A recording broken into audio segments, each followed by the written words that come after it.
Hello everyone, my self Mansi. भाई बच्चों कैसे हो? और मैं आपको ना कमिंग एग्ज़ाम के लिए प्रिपेयर करवाने के लिए एक वीडियो फर्स्ट स्क्रिप्ट भेज रही हूँ। ठीक है। और उसमें बेटा मैं आपको जो 2025 का बोर्ड का एग्ज़ामिनेशन पेपर था हमारा, ठीक है, बायोलॉजी का, वो थोड़ा सा सॉल्व करा है मैंने। ठीक है। इसमें मैंने पहले एमसीक्यूज़, फर्स्ट वीडियो में एमसीक्यूज़ और 2 मार्क्स के जो क्वेश्चन है, मतलब ए और बी सेक्शन दोनों इंक्लूड करा है। नेक्स्ट वीडियो में मैं आगे के सेक्शन इंक्लूड करके भेजूँगी।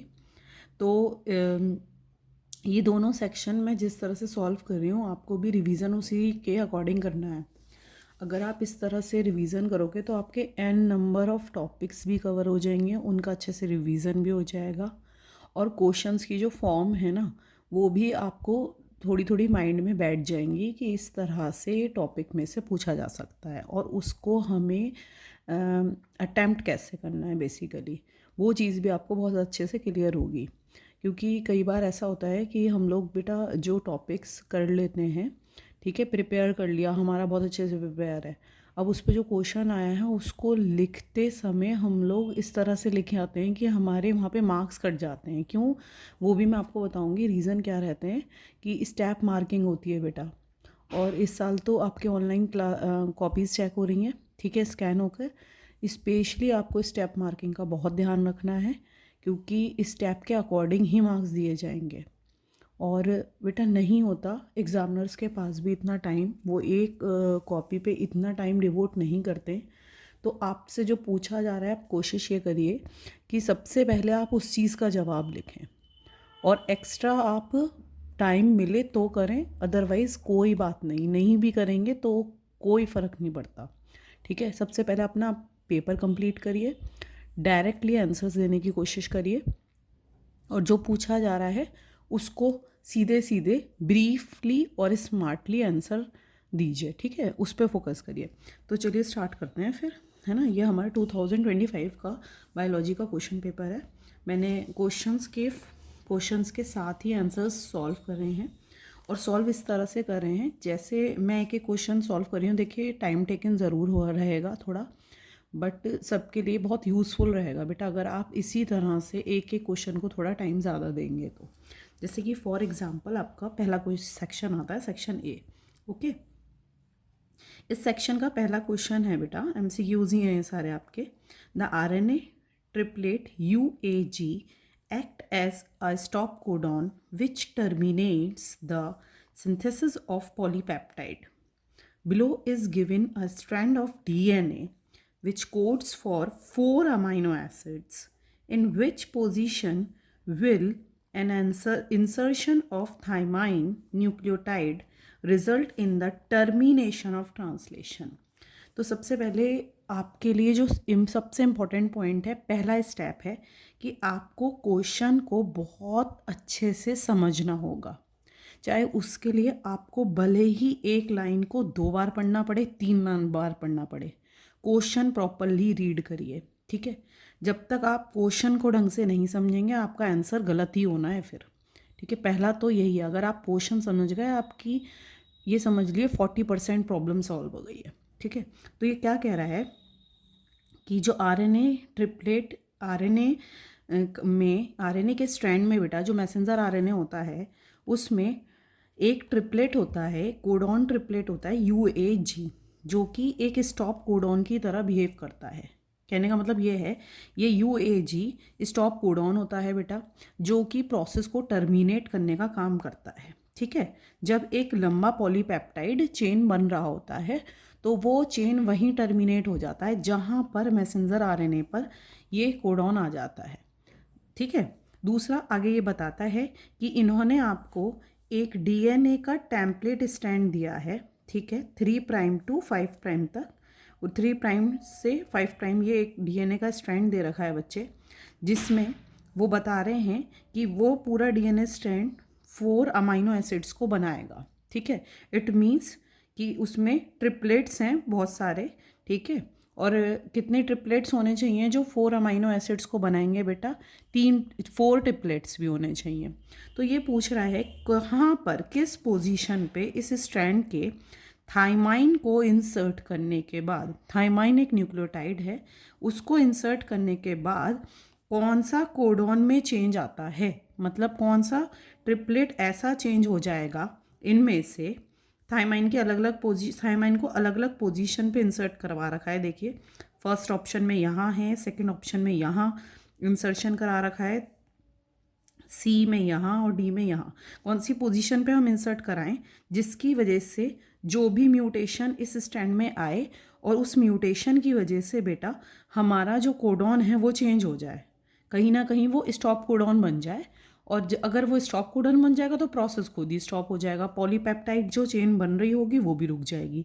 ठीक है, तो इसके लिए सबसे पहले आप इसको सिर्फ सॉल्व नहीं करना है, इस ये नहीं है कि चलो आंसर आप निकाल लोगे, हमें बेटा रिवीजन करना है। बेसिकली हमें रिवीजन कैसे करना है, एक क्वेश्चन आपके पास आया है, इस क्वेश्चन को लेके आप बहुत सारी चीज़ें रिवाइज कर सकते हो। ठीक है, अब आपको क्या क्या चीज़ रिवाइज करना है, सबसे पहले आप टॉपिक को रिलेट कर पा रहे हो सीधे सीधे कि कौन से टॉपिक से आया है, जेनेटिक कोडॉन से आया है ना। फ्रॉम विच चैप्टर बेटा?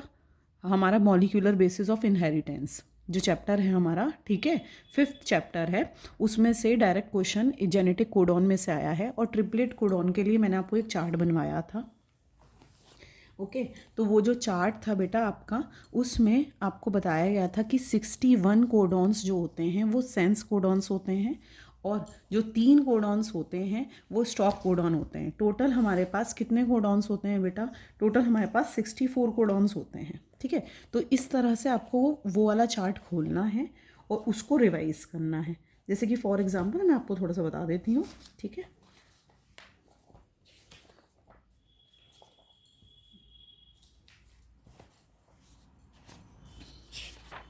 ये रहा बेटा। ठीक है, ये आपका वो जेनेटिक कोडॉन का चार्ट है। ठीक है, UCAG, ये ट्रिक आपको, ये आपको याद रखना था, UCAG और फिर यहाँ पे कॉलम वाइज UCAG। तो इसको बनाना भी बहुत आसान है और इवन मैंने आपको हर एक रो के लिए एक टेक्निक याद करवाई थी। ठीक है, जिस जिस बच्चे के पास वो टेक्निक नहीं है मेरे को मैसेज कर दीजिएगा, मैं भेज दूंगी। तो हर रो को लर्न करने के लिए एक प्रॉपर टेक्निक थी, उसको रिवाइज करना है। एक तो आपका कोडॉन का चार्ट रिवाइज हो जाएगा, इसके साथ साथ आपके कुछ फीचर्स थे। ठीक है, कि कोडॉन्स के फीचर्स क्या क्या होते हैं। 61 टोटल 64 कोडॉन्स होते हैं, 61 सेंस होते हैं, 3 आपके स्टॉप कोडॉन होते हैं। स्टॉप कोडॉन सभी बच्चों को पता होने चाहिए कौन कौन से होते हैं, UAA, UAG, UGA। ठीक है, ये तीनों ही स्टॉप कोडॉन भी कहलाते हैं, इनको टर्मिनेटर कोडॉन भी कह देते हैं। इसके अलावा डीजेनरेटिव नेचर क्या होता है, यूनिवर्सल नेचर क्या होता है, इनिशिएटर कोडॉन कौन सा होता है, AUG होता है जो मिथेनाइन को भी कोड करता है बेटा। तो ये आपको रिवीजन में लेना है। ठीक है, थोड़ा टाइम लगेगा बट आपका टॉपिक रिवाइज हो जाएगा बेटा। हम ये नहीं कह सकते कि यही क्वेश्चन आएगा, किसी भी फॉर्म में कोडॉन पे क्वेश्चन आ सकता है। तो हमने क्या करा है, अब इसको कैसे सॉल्व करेंगे। अब वहाँ पर आपको DNA का टेम्पलेट स्टैंड दे रखा है बेटा, ये बात याद रखिएगा, मैसेंजर RNA नहीं दे रखा। तो आप देखो, ये आपका DNA का टेम्पलेट स्टैंड है जो आपको दिया गया है, इससे आप मैसेंजर RNA बना सकते हैं इजीली, है ना। सबको पता है कि RNA के अंदर सिर्फ और सिर्फ क्या चेंज होता है, कौन सा न्यूक्लियोटाइड नहीं होता बेटा, उसमें थाइमाइन नहीं होता है ना, उसमें यूरासिल होता है। और ये कह रहे हैं कि हमने इस स्ट्रैंड में थाइमाइन को ऐड करा है, कौन सी पोजीशन पे हम ऐड करें जिसकी वजह से बनने वाले मैसेंजर RNA के अंदर भी उसी वे में चेंजेस आ जाएं जिसी वे में यहाँ पे म्यूटेशन हुई है, और वो चेंजेस कुछ ऐसे आ जाएं कि यहाँ पर स्टॉप कोडॉन बन जाए। ठीक है, तो ये इससे बनने वाला मैसेंजर RNA ये हो गया। ठीक है, हमने फर्स्ट वाले में करा, फर्स्ट वाले में इंसर्शन करा तो यहाँ पे कोई इस खास चेंज नहीं आया। ठीक है, हमने B वाला जो ऑप्शन देखा उसमें इस वाली पोजीशन पे ऐड कर रहे हैं। देखिए B ऑप्शन है, कौन सी पोजीशन पे एरो लग रहा है, यहाँ लग रहा है बच्चे। ठीक है, तो यहाँ जो एरो लग रहा है इट मीन्स यहाँ पे ऐड करा गया है थाइमाइन को, यहाँ पे ऐड करने की वजह A और C के बीच में। तो अब ये क्या बन गया बेटा, ATC बन गया। ATC से मैसेंजर RNA का जो कोडॉन बनने क्रॉसपॉन्डिंग सीक्वेंस रहेगी वो क्या रहेगी, ए पेयर्स विद यू, है ना, when we talk about messenger RNA, है ना, हम आरएनए की बात करेंगे तो उसमें थाइमाइन तो नहीं होगा बच्चे, थाइमाइन की जगह क्या होगा, यूरासिल होगा। इसी तरह थाइमाइन के साथ क्या कोड करेगा, यहाँ पे पेयर करेगा ए एडेनाइन, और साइटोसिन के साथ क्या करेगा, ग्यूनाइन। ठीक है, तो UAG बन गया या नहीं बन गया। तो मैसेंजर आरएनए के अंदर सिर्फ और सिर्फ एक इस पॉइंट म्यूटेशन की वजह से हमारा UAG बन गया है बेटा। तो वो किसको वो किसी भी अमाइनो एसिड को कोड नहीं करता है, क्योंकि वो एक स्टॉप कोडॉन होता है, और किसी भी ऑप्शन में हमारा स्टॉप कोडॉन नहीं बन रहा है। अलग अलग पोजीशन जो बता रखी हैं उन पर हमने सब पे इंसर्ट करके देख लिया। थाइमाइन देखिए इस पे भी करा था, इस पे भी करा था, पर उसकी वजह से जो भी चेंज मैसेंजर आरएनए में आया उसमें कहीं पे भी स्टॉप कोडॉन नहीं बना। तो कौन से ऑप्शन में बना है बेटा, बी ऑप्शन में बना है। तो इस हिसाब से हमारा कौन सा ऑप्शन सही हो गया बेटा, B option is correct here. ठीक है, तो एक क्वेश्चन भले ही एक है 1 मार्क्स का है, पर सिर्फ इस क्वेश्चन को सॉल्व करने के लिए आपको क्या क्या चीज़ प्रैक्टिस करनी है बेटा। आपको रिवीजन बेसिकली कौन से टॉपिक का लेना है और उसमें क्या क्या रिवाइज करना है। मेरा फोकस इस चीज़ पे है, मेरा मोटिव ये नहीं है कि मैं इस क्वेश्चन को सॉल्व करके तुम्हें बता दूँ, वो तुम खुद भी कर सकते हो बेटा, है ना, सॉल्यूशन भी सबको मिल जाते हैं हर क्वेश्चंस के, वो मोटिव नहीं है। ठीक है, मेरा एम ये है कि आप किसी भी क्वेश्चन को जो टाइम दे रहे हैं वो प्रॉपर टाइम दें। Maybe it may takes your 15 minutes, पर आपका एक टॉपिक तैयार हो जाएगा, है ना। उस टॉपिक पे फिर कोई क्वेश्चन आता है तो आप इजीली उसको अटैम्प्ट कर पाओगे, उसमें आपको प्रॉब्लम नहीं होगी। तो क्वेश्चन नंबर 1 को सबसे पहले समझो जो भी है, और उसको समझने के बाद को रिलेट करो अपने टॉपिक से। आपने टॉपिक को रिलेट कर दिया, कोडॉन में पूछा गया है जी, कोडॉन वाला पेज खोलिए एनसीईआरटी में, कोडॉन रिवाइज करिए, अपनी स्कूल की नोटबुक खोलिए, मैंने उसमें सारा वर्क आपको करा रखा है। ठीक है, आप वहाँ पे देखिए, मैंने आपको ट्रिक्स बता रखी हैं कोडॉन की, वो पूरा चार्ट लर्न करने की, उसको एक बार रिवाइज़ करो बेटा। ठीक है, थोड़ा टाइम दीजिए, और जब आप उसको रिवाइज़ करेंगे, ठीक है, तो वहाँ मे बी उन टेक्निक्स का यहाँ आपका यूज़ नहीं हुआ है, पर ऐसा नहीं है कि उस पर क्वेश्चन नहीं आ सकता है ना, उस पर क्वेश्चन भी आ सकता है बेटा। इसमें नहीं आया, आपके पेपर में भी आ सकता है, तो वहाँ पे आपको वो बेनिफिट मिलेगा। ठीक है, सिमिलरली नेक्स्ट क्वेश्चन देखते हैं। तो नेक्स्ट क्वेश्चन में वो आपसे क्या पूछ रहा है, which of the following condition correctly describe the manner of determining the sex in the given option. ठीक है, तो ये पूछ रहा है, सबसे पहले क्वेश्चन को समझना है। अगेन हर बार मैं एक बार ये चीज़ आपको रिपीट करूँगी कि सबसे पहले वो आपसे ये कहना चाह रहा है कि इनमें से कौन सा ऑप्शन बिल्कुल सही, करेक्टली, है ना, करेक्टली डिस्क्राइब कर रहा है सेक्स को डिटरमाइन करने का किसी भी इंडिविजुअल में, जो भी दे रखे हैं, सही ऑप्शन इनमें से कौन सा है। ठीक है, तो इनके अकॉर्डिंग हमारा ये आपका सॉल्यूशन है, इसका जो मैंने करा है सॉल्यूशन सीधा सीधा है कि हाँ, जो ऑप्शन नंबर बी है, यहाँ देखिए, homozygous sex chromosome XZ determine female sex in birds. B option है XO type of chromosome determines male sex in grasshopper. सबसे पहले आपको इस क्वेश्चन को करने के लिए क्या करना होगा, बर्ड्स। ठीक है, यहाँ पे बर्ड्स दे रखी है, यहाँ पे इंसेक्ट दे रखा है बेटा, ध्यान दीजिए, ये बर्ड है, ये इंसेक्ट है। अच्छा, यहाँ बर्ड्स लिख रखा है, किसी बर्ड का नाम भी आ सकता है, कुछ कह नहीं सकते, ग्रासहोपर की जगह कोई और इंसेक्ट भी आ सकता है। ठीक है, अच्छा, XO condition in human determine female sex, है ना, और homozygous sex chromosome XX produce mail इन ड्रोसोफिला। तो सीधे सीधे हमें दिख रहा है यहाँ पे जो बिल्कुल सही ऑप्शन है और जो सही सेक्स डिटर्मिनेशन बता रहा है वो इंसेक्ट्स वाला बी ऑप्शन है। इंसेक्ट्स के अंदर ही मेल्स में हेट्रोगैमी देखी जाती है, बाकी आप कोई भी ऑप्शन देख लो वो सब गलत हैं, है ना। अब इसको समझने के लिए यहाँ पे देखिए, अब आपको क्या करना है, एक टॉपिक रिवाइज करना है। टॉपिक मिल गया आपको, समझ में आ रहा है, सेक्स डिटर्मिनेशन है, कौन से चैप्टर में से है बेटा, प्रिंसिपल ऑफ इनहेरिटेंस में से है। ठीक है, चैप्टर नंबर 4 में से आया है चैप्टर क्वेश्चन आपका। आप टॉपिक उठाइए सेक्स डिटर्मिनेशन, एक बार गो थ्रू द इट, उसको पढ़िए। ठीक है, आपका वो टॉपिक भी रिवाइज हो जाएगा, और जब वो टॉपिक आप पढ़ लेंगे और जो ठीक है, या फिर आप उसको ब्रीफ में पढ़ना चाहते हैं, मैंने आपको नोट्स में भी करवाया है, ठीक है। तो सेक्स डिटरमाइन दो ही तरीके से होता है, मेल हेट्रोगेमी दिखती है या तो एनिमल्स में, या फिर फीमेल हेट्रोगेमी दिखती है। अगर हम मेल हेट्रोगेमी की बात, हेट्रोगेमी समझ में आता है दोनों अलील्स का अलग अलग होना, डिफरेंट होना, ओके, दोनों क्रोमोसोम्स का डिफरेंट होना बेटा।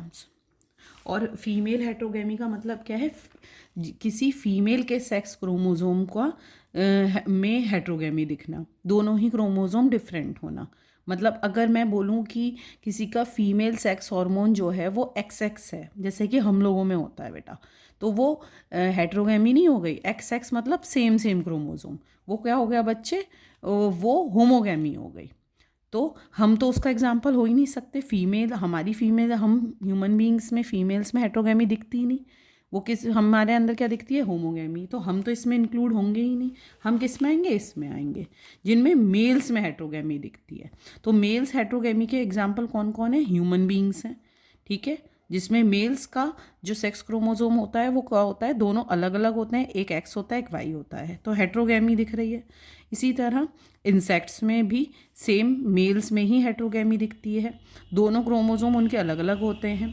इसी तरह अगर हम फीमेल्स की बात करें तो फीमेल्स में हमारे अंदर होमोगेमी दिखती है, सिमिलरली इंसेक्ट्स में भी फीमेल्स में होमोगेमी दिखती है। अगर बर्ड्स की बात करें तो इनमें उल्टा होता है बेटा, तो इनमें मेल्स के अंदर होमोगेमी दिखती है और फीमेल्स में हेट्रोगेमी दिखती है, ओके। तो सीधे सीधे आपका क्वेश्चन सॉल्व हो रहा है यहाँ पर कि सिर्फ और सिर्फ आपका ए ऑप्शन, सॉरी है ना, ए ऑप्शन जो है, मैंने गलत बोल दिया था उधर, मैंने ध्यान नहीं दिया। ए ऑप्शन जो है आपका, जिसमें सेक्स क्रोमोसोम जो है आपका ZZ determines the female sex in birds. Birds की बात करें तो फीमेल्स में, ठीक है, XX जो है,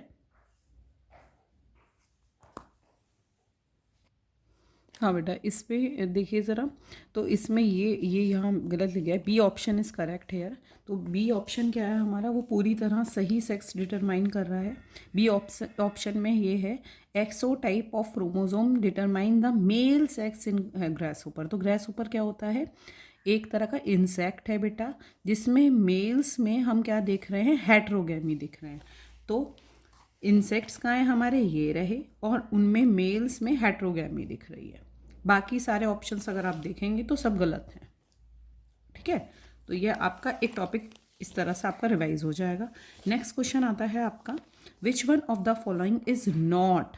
जो भी इस तरह के क्वेश्चन होते हैं उसमें नॉट को हाईलाइट कर लिया करो सबसे पहले तो, ठीक है। तो नॉट आपने हाईलाइट कर लिया, not the product of transgenic experiments.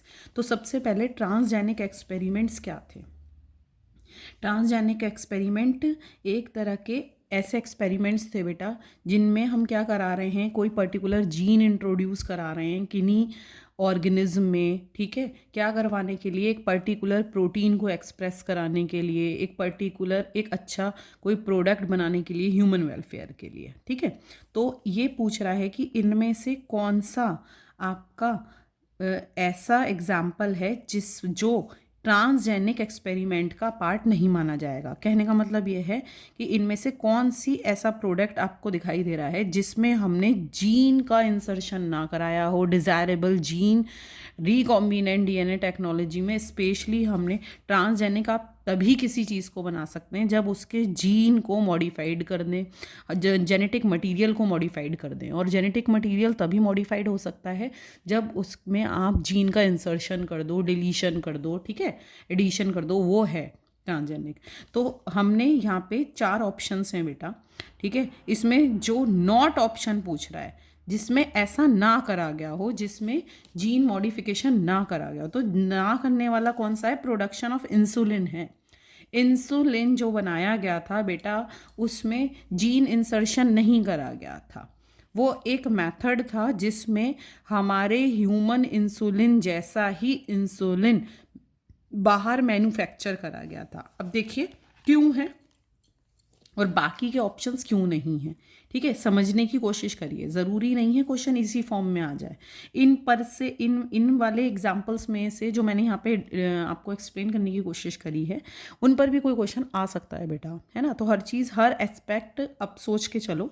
तो production of insulin bye recombinant technology, ठीक है। Example of transgenic experiments which involves the introduction of a foreign gene into an organism to create a new modified product or organism। तो transgenic experiment तुम कहोगे ही तब, उसी चीज़, इस experiment को कहोगे जिसमें भी आप कोई फॉरेन जीन को इंट्रोड्यूस करा रहे हो, उसको बेहतर बनाने के लिए, उस ऑर्गेनिज्म को बेहतर बनाने के लिए। हमने इंसुलिन में कहीं कुछ किसी ऑर्गेनिज्म के अंदर जीन इंट्रोड्यूस नहीं कराया, हमने ह्यूमन बींग्स के अंदर जीन इंट्रोड्यूस नहीं कराया। हमने तो बल्कि जो इंसुलिन का चेन था बेटा, लेट मी एक्सप्लेन यू, मैंने आगे आपको इंसुलिन का स्ट्रक्चर भी समझाया एक जगह। ये रहा, मैं यहाँ पे बता देती हूँ। ये जो इंसुलिन होता है हमारा, ठीक है, ये मैच्योर फॉर्म होती है, थोड़ा सा ऐसे समझ लीजिए। दोनों पॉलीपेप्टाइड चेन होती हैं, प्रोटीन्स की चेन होती हैं, जो कि डाइसल्फाइड बॉन्ड से जुड़ी रहती हैं। एक ए चेन होती है, कम अमाइनो एसिड की होती है ये, एक बी चेन होती है बच्चे। तो ये दोनों आपस में जुड़ी रहती हैं। अब ये प्रोटीन ही तो हैं, इनको भी तो कोई ना कोई बेटा जीन ही बना रहा होगा। जो जीन इनको बना रहा होगा, हमने उनकी सीक्वेंस पता कर ली, और उनकी सीक्वेंस पता करके हमने क्या करा, उन जीन्स को लैब में ही एक्सप्रेस करा के इन प्रोटीन्स की चेन को उनसे बना लिया। तो वो हमने क्या करा, सारा फंक्शन लैब में डिज़ाइन करा, लैब में ही इसके जैसा इंसुलिन हमने बनाया है। हमने ह्यूमन बॉडी के अंदर कोई जीन इंट्रोड्यूस नहीं कराया, तो ये ट्रांसजेनिक एक्सपेरिमेंट का पार्ट नहीं माना जाएगा बेटा। ठीक है, तो इसलिए इसको इसमें कंसीडर नहीं करा गया है। अच्छा, ये तीनों ऑप्शंस क्यों हैं? तो फर्स्ट ऑप्शन है आपका पेस्ट रेजिस्टेंट क्रॉप वैरायटी। तो पेस्ट रेजिस्टेंट क्रॉप वैरायटी जो बनाई जा रही हैं, वो पर्टिकुलर जीन इंट्रोड्यूस करा के बनाई जा रही हैं। जैसे कि आपने बहुत सारे बैसिलियस थ्यूरिंजेनेसिस के एग्जांपल्स पढ़े, BT cotton, BT rice, tomato, उन सब में इस बैक्टीरिया का जीन इंट्रोड्यूस कराया गया था बेटा, है ना। उन क्रॉप्स को पर्टिकुलर अलग अलग तरह के पेस्ट से रेजिस्टेंस शो कर सकें। इसी तरह हमने आरएनए इंटरफेरेंस स्ट्रेटजी या आरएनए इंटरफेरेंस साइलेंसिंग टेक्निक पढ़ी थी। उसमें भी हमने क्या करा था बेटा, जीन का इंट्रोडक्शन करवाया था। तो कहीं ना कहीं इंट्रोडक्शन करवाया था, एक अलग मेथड था वो, वहाँ पे हम जीन इंट्रोडक्शन का काम कर रहे हैं, तो हम उसको पेस्ट रेजिस्टेंट क्रॉप वैरायटी बनाने को एक ट्रांसजेनिक एक्सपेरिमेंट कंसीडर करेंगे ही करेंगे। दूसरा, हमने high nutritional value in grains करा। तो पर्टिकुलर कोई ग्रेन में हम कोई न्यूट्रेंट को बढ़ाना चाह रहे हैं, लाइक हमने विटामिन ए को इंक्रीज करा राइस में, और जो राइस कौन से थे, हमने उनको नाम दिया गोल्डन राइस का। थोड़ा उसका कलर भी हल्का सा सुनहरा सा, मतलब थोड़ा ब्राउनिश कलर होता है। और उसमें हमने किस न्यूट्रेंट की मात्रा को बढ़ाया बेटा, विटामिन ए को बढ़ाया। तो कैसे बढ़ाया बेटा, जीन इंट्रोडक्शन की वजह से ही मेरा बढ़ाया। ऐसा जीन इंट्रोड्यूस करा दिया जिसकी वजह से पर्टिकुलर विटामिन ए उसमें ज़्यादा बनने लगा। इसी तरह हमने ड्रॉट रेजिस्टेंस क्रॉप भी बना सकते हैं। हम क्रॉप्स के अंदर ऐसे जीन्स भी इंट्रोड्यूस करा सकते हैं जिसकी वजह से वो मोर टॉलरेबल बन जाए अबायोटिक स्ट्रेस के। अबायोटिक स्ट्रेस अलग अलग हो सकते हैं बेटा, ठीक है। ड्रॉट का मतलब पानी, सूखा पड़ जाना, है ना, जहाँ पे पानी नहीं होते, तो ऐसी जगह में भी प्लांट्स जल्दी ख़राब हो जाते हैं। तो उनके अंदर अगर ये कैपेबिलिटी होगी, ठीक है, तो वो क्या करेंगे बेटा, एकदम सूखा होते ही, या आप देख रहे हो कहीं ड्रॉट हो रहा है, तो वो क्या करेंगे बेटा, एकदम से उस सिचुएशन से वो आराम से कोप अप कर पाएंगे। उनके अंदर वाटर स्टोर होगा, ठीक है, अलग अलग तरह वेज के अलग अलग तरीके से, तो वो एकदम से ख़राब नहीं होंगे। हमने ऑटोमेटिकली उनको ऐसा जीन इंट्रोड्यूस करा के रेजिस्टेंट बना दिया। तो ये तीन तरीके तो थे कि हाँ, हमने जीन मॉडिफिकेशन करा है, पर इंसुलिन नहीं करा। इंसुलिन में कोई इंट्रोडक्शन नहीं है, इसीलिए हम इसका पार्ट नहीं मानेंगे, ठीक है। इसलिए इसका सही जवाब क्या हो गया, production of insulin bye recombinant DNA technology. बाकी तो हैं, बाकी में तो ट्रांसजेनिक एक्सपेरिमेंट पूरे पूरे करे जा रहे हैं। ये नॉट पूछ रहा है किसमें नहीं करा गया है ना। तो वो किसमें नहीं करा गया है, वो इसमें नहीं करा गया है बेटा। बाकी देखो बेटा, तुम ये मत सोचना कि जेनेटिकली रिकॉम्बिनेंट डीएनए टेक्निक के थ्रू इंसुलिन बनाया गया है, ऑब्वियसली बनाया गया है, पर वहाँ पे मैथडोलॉजी जो है वो अलग है। वहाँ पे हमारी बॉडी में, ह्यूमन की बॉडी में जीन को इंट्रोड्यूस नहीं कराया गया है। यहाँ पे सब में, इन सब क्रॉप्स में, ठीक है, अलग अलग तरह की क्रॉप वैरायटी में जीन इंट्रोड्यूस कराया जा रहा है, उनके अंदर ये फीचर्स इंट्रोड्यूस कराने के लिए। तो सब ये एक्सपेरिमेंट का पार्ट माने जाएंगे, सिवाय इसको छोड़ के। ठीक है, नेक्स्ट क्वेश्चन आता है आपका, question number 4। Penetration of sperm in the ovum is followed by. वो पूछ रहा है जबकि स्पर्म एंटर करता है ओवम में, ठीक है, तो उसके बाद क्या चीज़ नेक्स्ट स्टेप में कंप्लीट होती है ना। तो उसके जस्ट बाद क्या, कौन सा स्टेप होता है, वो ये पूछ रहा है। तो इसके लिए सबसे पहले क्वेश्चन आपको क्लियर समझ में आ रहा है, बहुत ज़्यादा घुमा फिरा के क्वेश्चन नहीं पूछा गया है। तो इसमें के लिए आपको सबसे पहले कौन सा टॉपिक पढ़ना है बेटा, आपको फर्टिलाइजेशन रिवाइज करना है। ठीक है, तो फर्टिलाइजेशन में आपको क्या क्या समझाया गया था, एक बार आप उसको पूरा पढ़ेंगे तो आपका फर्टिलाइजेशन टॉपिक भी क्लियर हो जाएगा। ठीक है, एक बार रिवाइज भी हो जाएगा, वहाँ से कोई क्वेश्चन आता है तो आप उसको आराम से अटेम्प्ट भी कर पाओगे। और आपको ये भी पता चल जाएगा कि जब स्पर्म पेनिट्रेट कर जाता है, ठीक है, एक टाइम में एक ही स्पर्म पेनिट्रेट करता है, ये क्वेश्चन भी पूछा जाता है। क्या स्पेशल होता है ओवम में ऐसा जो कि वो पॉलीस्पर्मी को प्रिवेंट करता है। पॉलीस्पर्मी मतलब फ्यूजन ऑफ मल्टीपल स्पर्म्स, है ना, more than one sperm fuse ना कर सके। तो ऐसा क्या होता है ओवम में, तो ओवम की जो बाहर वाली लेयर होती है बेटा, जोना पेल्यूसिडा, वो अपना कॉन्फ़िगरेशन बहुत चेंज कर लेती है एकदम।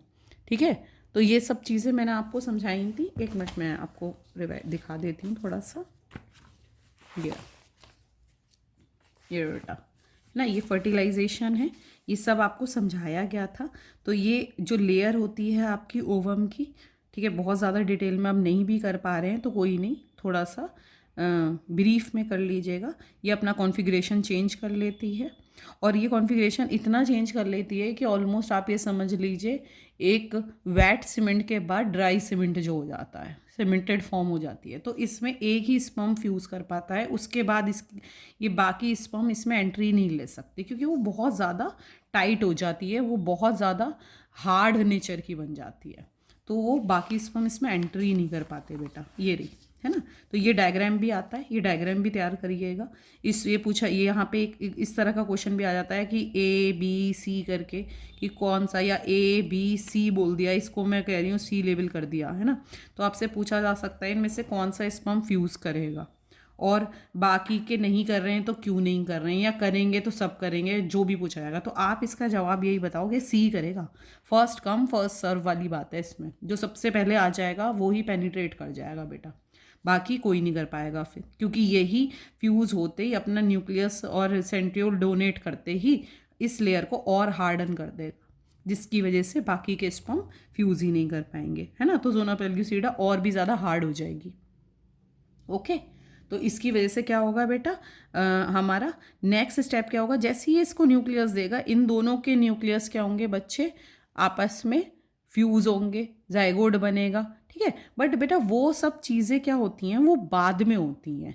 सबसे पहले क्या होता है, जब स्पर्म अपना न्यूक्लियस डोनेट करता है तो साथ में इसका सेंट्रियोल भी जाता है।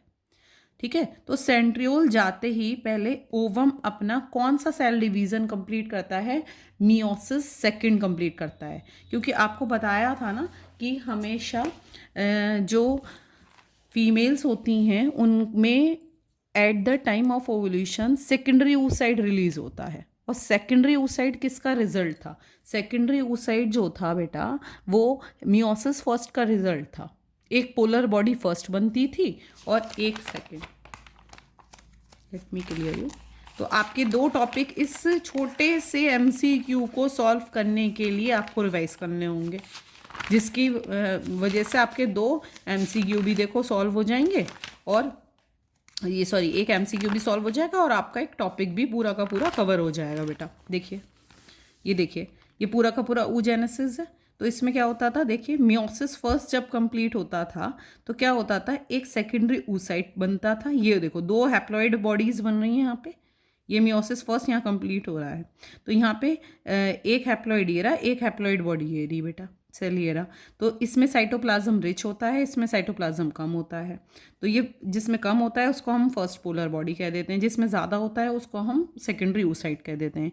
ये सेकेंडरी oocyte ही होता है जो रिलीज होता है at the time of ovulation. अब ये रिलीज हो गया, इसको तुमने खैर फिलहाल ओवम का नाम दे दिया है, पर बेसिकली ये एक अनफर्टिलाइज्ड ओवम कंसीडर करा जाता है। ये कोई फर्टिलाइज्ड ओवम नहीं होता है ना।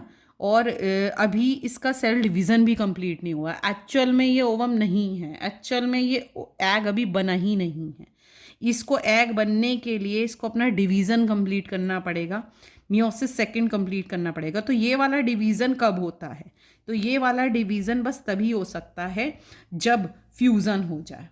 स्पर्म अपना सेंट्रियोल इसको दे दे, अगर यहाँ फ्यूज़न होता है, ठीक है, तो स्पर्म अपना सेंट्रियोल इसको देता है और ये अपना डिवीज़न कंप्लीट करता है। पहले ये वाला डिवीज़न कंप्लीट होता है। अब देखो डिवीज़न कंप्लीट हो गया, एक्चुअल में अब बना है ये ओवम, ये है एक्चुअल एग।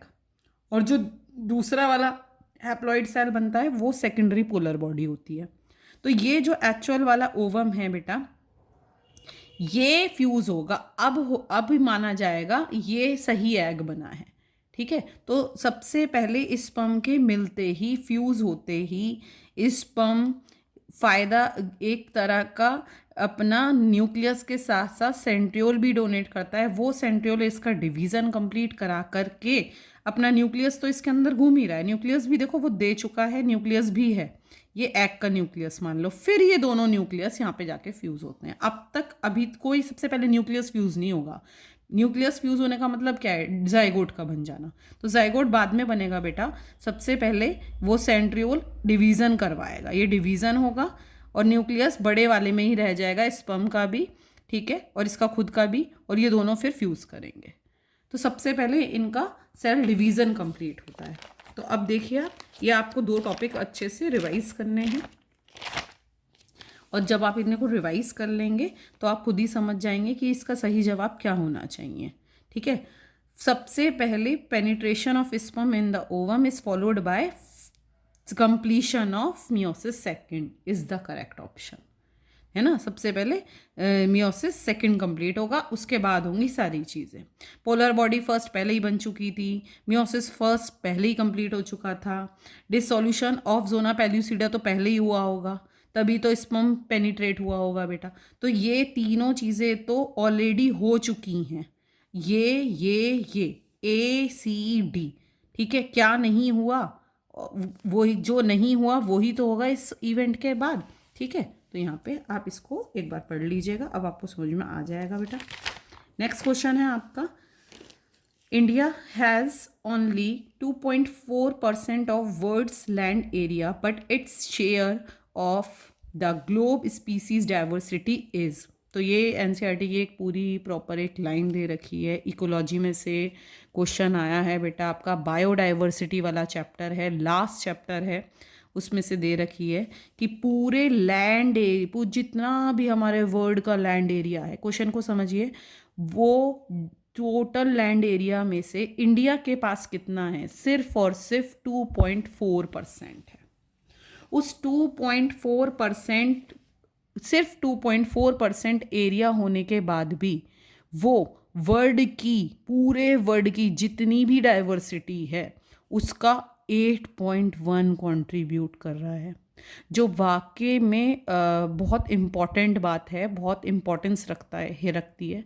आप ये सोचिए 100% डाइवर्सिटी में से हमारा इंडिया, अकेला इंडिया 8.1 कंट्रीब्यूट कर रहा है, और कितना कम लैंड एरिया होने के बाद भी, है ना। 100% वर्ल्ड के लैंड एरिया होने के बाद भी हमारे पास तो सिर्फ 2.4% ही है। 2.4 मतलब ना के बराबर समझिए, और उस ना के बराबर में से भी वो डाइवर्सिटी कितनी कंट्रीब्यूट कर रहा है? 8.1% कर रहा है, ठीक है। इसको एक्सप्लेनेशन को एक बार पढ़िएगा, ये इसको पढ़ने से आपका थोड़ा सा ये है कि आपको एक्स्ट्रा समझ में आएगा और कहीं ना कहीं आपको किसी भी तरह का भी इस पे क्वेश्चन आ जाए तो आप आराम से कर पाएंगे, है ना। कई बार सब्जेक्टिव क्वेश्चंस भी आ जाते हैं बेटा। यहाँ ये एमसीक्यू में है, ज़रूरी नहीं है एमसीक्यू में आए। तो यहाँ पे एक क्वेश्चन और सब्जेक्टिव जो आ चुका है पहले भी कभी, ठीक है, मैं आपको ये क्लियर कर देती हूँ। इसका आंसर समझ में आ गया, हाँ 8.1 कर रहा है। Although India has only 2.4% of the world's land area, it share of the global species diversity is an impressive 8.1%. It makes our country one of the 12 mega diversity country. ये क्वेश्चन आता है कि इंडिया को 12 mega diversity country में से world की एक क्यों माना गया है, क्यों पूछा जा सकता है आपसे। तो उसके पीछे एक रीज़न आप ये एरिया और परसेंटेज ऑफ बायोडाइवर्सिटी कंट्रीब्यूशन, पूरा रीज़न ये मेनली आप दे सकते हैं। ये आपको वहाँ समझाना पड़ सकता है, वहाँ आप इसको जस्टिफिकेशन में देंगे। प्लस आप ये भी बता सकते हो कि नियरली इतने प्लांट स्पीसीज़ हैं और twice as of the many of animals recorded हमारे सिर्फ इंडिया में से ही होते हैं। तो ये दूसरा रीज़न है। यही वजह है कि हमारे इंडिया को उन 12 मेगा डाइवर्सिटी कंट्रीज़ में रखा गया है जो वर्ल्ड की बेस्ट डाइवर्सिटी कंट्रीब्यूट करने वाली कंट्रीज़ हैं, ठीक है। तो ये रीज़न आपको समझाने होंगे। अब क्वेश्चन इस फॉर्म में भी आ सकता है, इस फॉर्म में भी आ सकता है, तो इसको एक बार अच्छे से कर लीजिएगा। ओके बेटा, नेक्स्ट क्वेश्चन आता है, out of the following select correct matching. तो इनमें से आपको कुछ मैचिंग दे रखी हैं, ठीक है। इन मैचिंग्स को करने के लिए आप ये टॉपिक्स कोरिलेट कर पा रहे हैं, कहाँ कहाँ से पूछे गए हैं। पहला है आपका transgenic cow milk, ELISA, corn borers, cotton plant. ये सब आपके टॉपिक कौन से पर्टिकुलर पार्ट से पूछे गए हैं, बायोटेक्नोलॉजी से पूछे गए हैं बेटा। तो ट्रांसजेनिक काउ जो बनाई गई थी, ठीक है, उसके अंदर कौन सा जीन इंट्रोड्यूस करा गया था जिसकी वजह से एक पर्टिकुलर प्रोटीन उसमें बनना स्टार्ट हो गया था। तो बेटा उसमें जो प्रोटीन बनना स्टार्ट हुआ था वो बना था ह्यूमन एल्फा लैक्ट एल्ब्यूमिन। तो यहाँ पर आपका क्या दे रखा है, बीटा। तो इसका मतलब ये क्या हो गया बेटा, गलत, ठीक है। दूसरा ऑप्शन आपका दे रखा है एलाइसा, जो कि एक टेक्निक होती है, ठीक है, जिसमें हम क्या कर सकते हैं, एंटीजन एंटीबॉडी इंटरेक्शन कर सकते हैं, ठीक है। एंटीजन एंटीबॉडी को इंटरेक्ट करा के पैथोजन को डिटेक्ट कर सकते हैं। एलाइसा एक ऐसी टेक्निक है जो कौन सा डिजीज़ डायग्नोस करने के लिए हेल्पफुल होती है, आप मुझे बताएंगे, ठीक है, मैसेज करके बताएंगे बेटा। कॉर्न बोरर्स जो हैं एक तरह के कीड़े होते हैं, ठीक है, वॉर्म्स होते हैं बच्चे एक तरह के, जिसको कंट्रोल करने के लिए एक जीन का यूज़ करा गया, ठीक है। कॉर्न वाले प्लांट में, मक्का में डाला गया वो जीन, ठीक है। वो जीन कौन सा था बेटा, वो क्राई फर्स्ट AB था, ना कि सेकंड। छोटा सा डिफरेंस है, बच्चा यहाँ पे गलती कर सकता है, वो सोचेगा यार सही है ये, है ना, तो कहीं ना कहीं वो इसको कहीं सही लगाना दे। तो ये छोटे छोटे डिफरेंसेस आपको ध्यान रखने हैं। उस जीन का नाम क्या था बेटा, क्राई फर्स्ट AB जीन था, ओके, ना कि क्राई सेकंड AB। ये एक छोटा सा टॉपिक है आपका, ठीक है। बैसिलियस थ्योरिंगजेनेसिस वाली जो एप्लीकेशन है, अब वो छोटा लग रहा है जब आप उसको, ये 4 चीज़ें इसमें दे रखी हैं, चारों चीज़ें आप ये मत समझिए यार MCQ तो देखो बेटा सॉल्व हो गया, ये तुम खुद भी कर दोगे। तुम्हारा मोटिव क्या होना चाहिए, मैं ट्रांसजेनिक काओ वाला, जो ट्रांसजेनिक एनिमल्स बनाए गए थे, ठीक है, वो वाला टॉपिक पूरा करूँ तैयार, ठीक है, उसकी जितनी भी एप्लीकेशन थी। दूसरा टॉपिक मुझे एलाइसा पूरा प्रॉपर्ली तैयार करना है।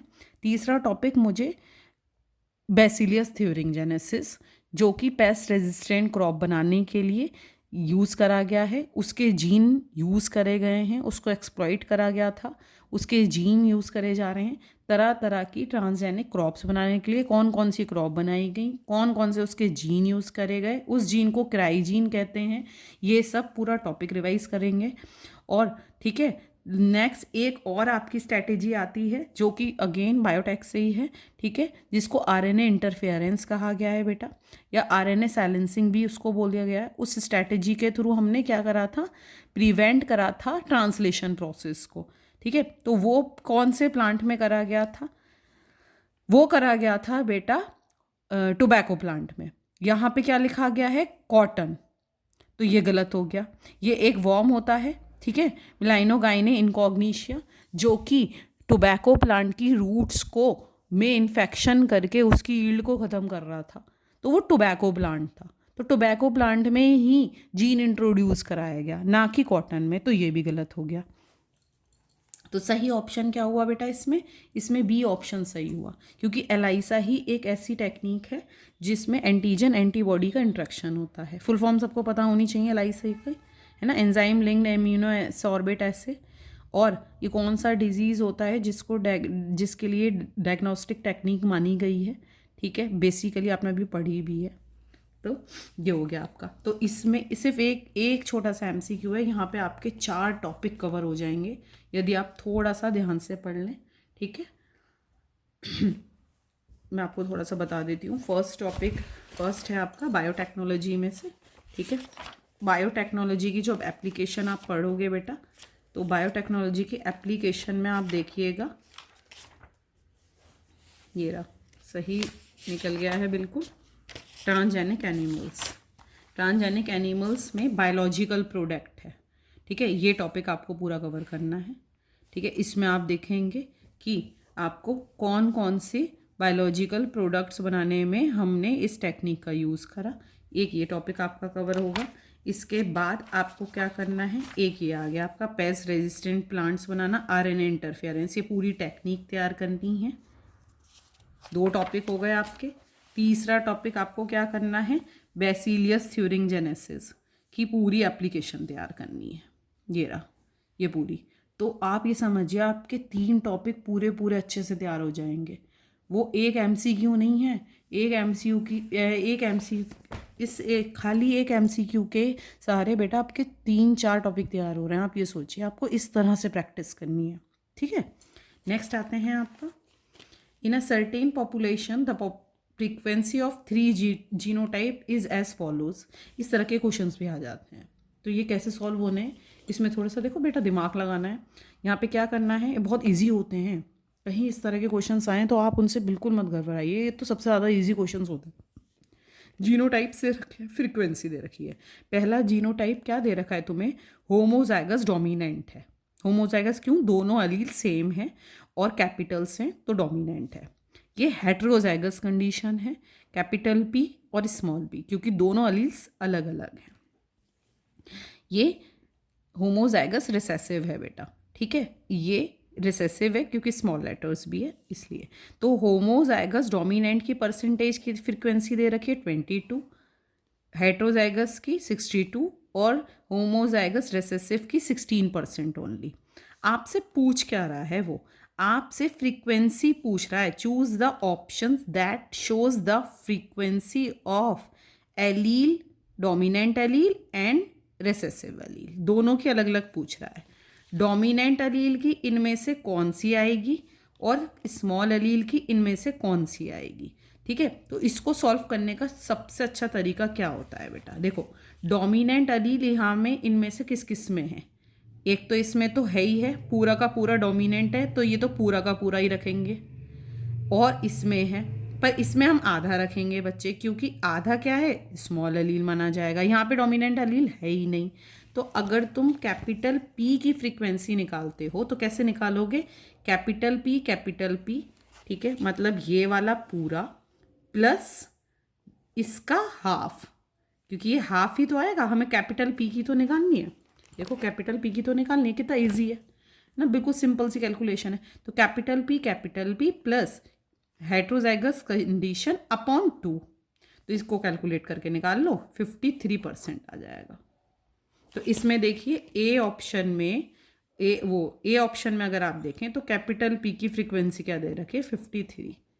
वैसे तो आंसर निकल गया और कोई 53 दे ही नहीं रखा, और कंफर्म करने के लिए स्मॉल पी की 47 आनी चाहिए। देखते हैं अब स्मॉल पी की कैसे निकालोगे, फिर से हेट्रोजाइगस कंडीशन का हाफ, क्योंकि इसमें भी स्मॉल पी आ रहा है, और होमोजाइगस रिसेसिव पूरा लेंगे हम, जो कि हमारा कितना था बेटा, 16% था, ठीक है। तो हमने 62% 62 मतलब हेट्रोजाइगस कंडीशन अपॉन 2, और पूरा का पूरा होमोजाइगस रिसेसिव ले लिया, मतलब 16%। तो इनको हमने सॉल्व करके देखा तो 47 आ गया बेटा। ठीक है, तो पूरा पूरा जस्टिफाई हो गया। दोनों ऑप्शन, दोनों ही हमारा बिल्कुल सही फिगर आउट हो रहे हैं कि कैपिटल पी कितना है और स्मॉल पी कितना है। A option is the correct option here. Okay, इस तरह से और कोई क्वेश्चन भी आए तो आप आराम से उसको सॉल्व कर सकते हो।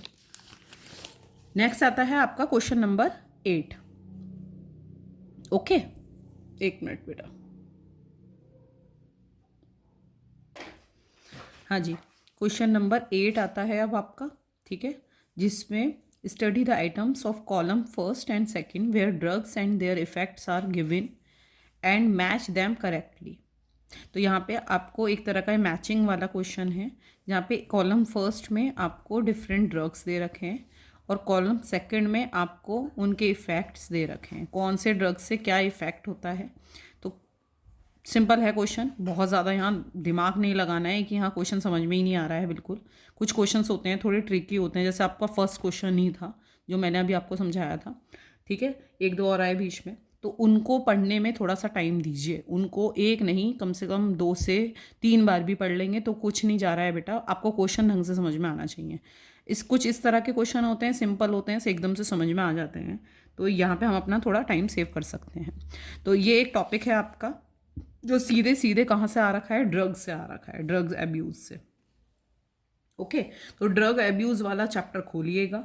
सबसे पहले ड्रग्स आप इसमें क्या करेंगे बेटा, कवर करेंगे। तो ड्रग्स में आपने क्या क्या पढ़ना था। ठीक है, ये रहा आपका वो टॉपिक ड्रग्स वाला। तो बेसिकली अब इसको कैसे रिवाइज करोगे, क्वेश्चन वैसे भी सॉल्व हो जाएगा, कोई दिक्कत नहीं है। मुझे क्वेश्चन सॉल्व नहीं करना है, मेरा फोकस क्वेश्चन सॉल्व करने पे नहीं है। मेरा फोकस सिर्फ और सिर्फ बेटा इस पे है कि तुम ज़्यादा से ज़्यादा टॉपिक रिवाइज कर सको। एमसीक्यू तुम्हारे 16 ही हैं एक क्वेश्चन पेपर में, पर तुम 16 एमसीक्यूज अगर ढंग से सॉल्व कर लो जिस तरह से मैं बोल रही हूँ, तो तुम बिलीव नहीं करोगे, तुम्हारे बहुत सारे टॉपिक्स भी कवर हो जाएंगे उसमें, है ना। तो आपको जिस तरह से मैं बता रही हूँ इस तरह से करें। भले ही एक दिन में तुमसे सिर्फ 16 एमसीक्यूज ही सॉल्व हों, पर तुम ये देखो बेटा, तुम्हारे 16 एमसीक्यूज के साथ कितने सारे टॉपिक कवर हो जाएंगे। ठीक है, उस चीज़ की बिल्कुल टेंशन मत लो। तो अब ड्रग्स पे आओ, ड्रग्स खोलो। 3 मेन ड्रग्स जो थे आपके, ओपोइड्स, कैनाबोनाइड्स और कोकीन, ये ठीक है, कोका एल्कोलाइड्स, ये तीनों अच्छे से करो। इसमें मैंने आपको क्या क्या बताया था कि आपको मेनली क्या क्या चीज़ें कवर करनी है, कौन से प्लांट से एक्सट्रैक्ट करा गया जाता है, कौन सा ड्रग, ठीक है, हमारे कौन से ड्रग के लिए हमारी बॉडी में रिसेप्टर्स कहाँ कहाँ होते हैं, हमारी बॉडी में वो किस तरह से इफ़ेक्ट डालता है, कौन सा ड्रग कैसे डालता है, कौन से ड्रग्स डिप्रेसिव ड्रग्स कहलाते हैं, ठीक है, कौन से स्टीरॉयडल ड्रग्स होते हैं, स्टिमुलेंट्स करते हैं, स्टिमुलेंट्स टाइप के होते हैं बेटा। ठीक है, कौन से हेलुसिनेशन प्रॉपर्टी देते हैं, कुछ ड्रग्स के नाम हैं यहाँ पे। ठीक है, कुछ अदर ड्रग्स भी बताइए। ये कुछ ऐसे क्वेश्चंस हैं जो आपसे पूछे जा सकते हैं। बॉडी पे कैसे इफेक्ट डालते हैं, तुम्हारी बॉडी के फंक्शनिंग को कैसे स्लो डाउन कर रहे हैं, कौन सा ड्रग है जो ड्यूरिंग सर्जरी दिया जाता है, एक अच्छा पेन किलर भी होता है। ये कुछ कॉमन क्वेश्चंस थे जो ड्रग्स पे से जनरली पूछे जाते हैं। तो उन क्वेश्चंस को अटैम्प्ट करने से पहले आपको ये तीनों ड्रग्स बहुत अच्छे से रिवाइज करने हैं। ठीक है, प्लस अल्कोहल, अल्कोहल पे भी अपने आप में कुछ क्वेश्चंस आराम से बिल्कुल सीधे सीधे आ जाते हैं बेटा। तो अल्कोहल के क्या क्या इफ़ेक्ट होते हैं, स्मोकिंग के क्या क्या इफ़ेक्ट पड़ते हैं बॉडी पर, वो भी आप थोड़ा सा यहाँ तक इसको अच्छे से एक बार पूरा पढ़ेंगे तसल्ली से। और जो चीज़ें थोड़ी सी लर्न करने वाली हैं उनको किसी भी फॉर्म में आप लिख कर लर्न करना चाहें, वो आप ज़्यादा बेटर अच्छे से जानते हैं अपनी कैपेबिलिटी क्या वो कैसे लर्न करेंगे। तो इसमें कुछ खास है नहीं, कौन सा ऑप्शन बिल्कुल सही लग रहा है। ठीक है, हम जब इसको मैच करके देखेंगे तो हमारा यहाँ पे ऑप्शन नंबर सी बिल्कुल सही आ रहा है। ये रहे ऑप्शंस बेटा, सी में देखो first second slow down the function. ठीक है, बी इसका first effect the cardiovascular system. ये आप जब रिवाइज कर लोगे ना पूरा टॉपिक तो आपको खुद ही क्लियर हो जाएंगे, आपको ये देखने की भी फटाफट मैच कर पाओगे। तो मैचिंग के लिए आप करो हमेशा पेंसिल का यूज़ करना बेटा। जो भी आपको सही लग रहे हैं तो आप पेंसिल से उसको पहले हल्का सा अपने पेपर पे क्रॉसली इसको मैच करिए और फिर आपको सही ऑप्शन में से मिल जाएगा बेटा। चलिए, ठीक है, नेक्स्ट आता है आपका क्वेश्चन नंबर 9। इसमें से आपसे सीधे सीधे बहुत डायरेक्ट क्वेश्चन है, इसमें बहुत ज़्यादा आपको टाइम भी अपना वेस्ट करने की बिल्कुल ज़रूरत नहीं है। एक सेकेंड में बस फिगर दिखाकर आपको ये समझा देती हूँ।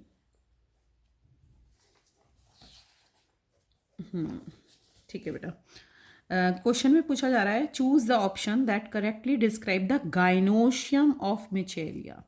तो गाइनोशियम कौन सा होता है बेटा? फीमेल रिप्रोडक्टिव पार्ट, पूरा का पूरा यूनिट जो होती है उसको गाइनोशियम कहते हैं। और यहाँ आपसे इसका फीचर पूछा जा रहा है इस पर्टिकुलर प्लांट फ्लावर के। तो ये रहा आपका एनसीईआरटी में, ठीक है, गाइनोशियम ऑफ मिचेलिया, सी वाला आपका डायग्राम है बेटा, ये दिस वन। तो इसको अगर आप देखें तो इसमें मल्टी कार्पल हैं, ठीक है ना। मल्टी कार्पलरी तो ये है ही है, क्योंकि कई सारे कार्पल्स आपको यहाँ दिख रहे हैं। प्लस मल्टी तो हैं ही, पर वो सारे के सारे कैसे हैं बेटा? फ्री फॉर्म में हैं। यहाँ पे आप मल्टी देख रहे हो पर वो सब फ्यूज हुए हुए हैं। तो जब फ्यूज फॉर्म में कार्पल्स होते हैं तो हम उनको क्या बोलते हैं बेटा? Syncarpous. और जब वो फ्री फॉर्म में होते हैं लाइक दिस, जैसा आप देख पा रहे हो, तो हम उनको क्या बोलते हैं? एपोकार्पस, है ना। तो यहाँ पे सही ऑप्शन हमारा क्या होगा? ठीक है, मल्टी कार्पलरी और एपोकार्पस। तो ए इज द राइट ऑप्शन। मैंने यहाँ पे थोड़ा सा बना भी दिया है, फ्री कार्पल्स हैं और मल्टी हैं, बहुत सारे हैं तो मल्टी हैं, तो इसलिए मल्टी कार्पलरी और एपोकार्पस इसका सही जवाब होगा। ठीक है, नेक्स्ट क्वेश्चन थोड़ा सा इंटरेस्टिंग है। अब ऐसे क्वेश्चंस पर आप थोड़ा सा टाइम दीजिए, उनको अच्छे से पढ़िए, समझिए पहले, और तसल्ली से समझने के बाद ही सही जवाब पे पहुँचें। जितना अच्छा आप खुद क्वेश्चन पढ़ के बेटा आंसर फाइंड आउट कर लोगे ना, कोई आपकी मदद नहीं कर पाएगा। आप हमेशा MCQs दूसरों के भरोसे लेके बैठे रहते हैं एग्ज़ाम के टाइम पर, वो सबसे गलत प्रैक्टिस है। कभी भी ऐसा मत करिए, ठीक है। आप ज़्यादा बेटर कर लेंगे। ज़रूरी नहीं है जिससे आप पूछ रहे हैं वो बहुत सोच समझ के उस क्वेश्चन को कर रहा हो। पता चला वो भी गलत कर रहा है, वो तुम्हें भी गलत ही बता देगा। हो सकता था तुम खुद से जो कर रहे थे वो सही होता। तो अपने ऊपर थोड़ा सा ट्रस्ट करो। सबसे पहले तो अपने आप पे ट्रस्ट करना सीखिए, है ना। ये सबसे इम्पॉर्टेंट चीज़ है। तो यहाँ देखिए, food chain P&Q form an interconnection. कोई दो फूड चेन्स के बारे में बात हो रही है, एक P है एक Q है। P इनिशिएट हो रही है विद व्हीट ग्रास। सबसे पहली ये लाइन में हमें समझ में आ रहा है कि व्हीट जो होता है एक प्लांट होता है, व्हीट ग्रास प्लांट की बात हो रही है बेटा। प्लांट क्या है यहाँ पे? प्रोड्यूसर है। क्वेश्चन में ही चीज़ें समझ के लिख लिया करो पेंसिल से। जितना अच्छे से क्वेश्चन को समझ लोगे आंसर एकदम निकल ही आएगा। ठीक है, तो पी वाली चेन प्रोड्यूसर से स्टार्ट हो रही है। पहला क्लैरिफिकेशन मिल रहा है तुम्हें, whose population supports a few grasshopper frogs and snake. मतलब वही फलाना फलाना, ये पूरा एक चेन चली आ रही है पी वाली। Q starts with dead decaying leaves.